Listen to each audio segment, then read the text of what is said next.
आखिरी कमरा, भाग 2। उस रात के बाद रवि का कोई पता नहीं चला। गांव वालों ने बहुत ढूंढा, जंगल तक छान मारा, लेकिन न वो मिला न उसके कदमों के निशान।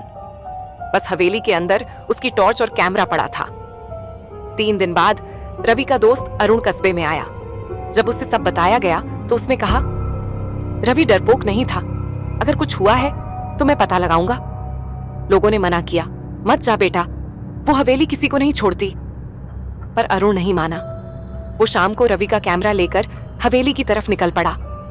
धुंध फिर वही थी, हवा में वही सड़न सी गंध। हवेली सामने खड़ी थी, वैसी ही टूटी, पर अजीब बात यह थी कि एक खिड़की में हल्की सी रोशनी चमक रही थी। अरुण ने कैमरा ऑन किया, उसमें आखिरी तस्वीर देखी, रवि कुर्सी पर बैठा हुआ और पीछे वो साया।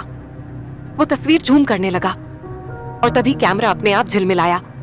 स्क्रीन पर कुछ नया दिखा, वही कमरा, वही कुर्सी, बस इस बार कुर्सी खाली थी। अरुण का दिल जोर से धड़कने लगा।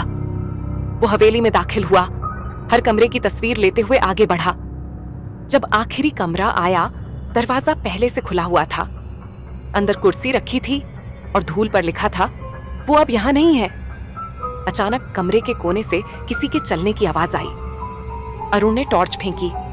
वहां बस एक पुराना आईना पड़ा था, धूल से ढका हुआ, पर उसके अंदर कुछ हलचल थी, जैसे कोई भीतर से हिल रहा हो। वो धीरे धीरे पास गया। आईने में उसने खुद को देखा, पर प्रतिबिंब कुछ अलग था। उसकी परछाई मुस्कुरा रही थी और उसके पीछे कोई खड़ा था, वही साया।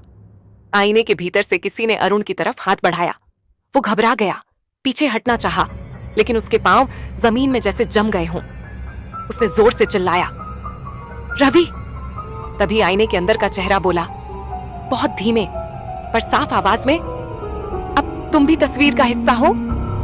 अगली सुबह गांव वाले फिर से हवेली पहुंचे। इस बार 2 कैमरे मिले, रवि का और अरुण का। दोनों में आखिरी तस्वीर एक जैसी थी।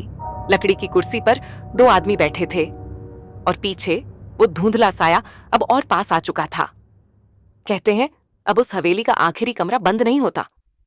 कभी कभी वहां से क्लिक की आवाज आती है, जैसे कोई अब भी तस्वीरें खींच रहा हो।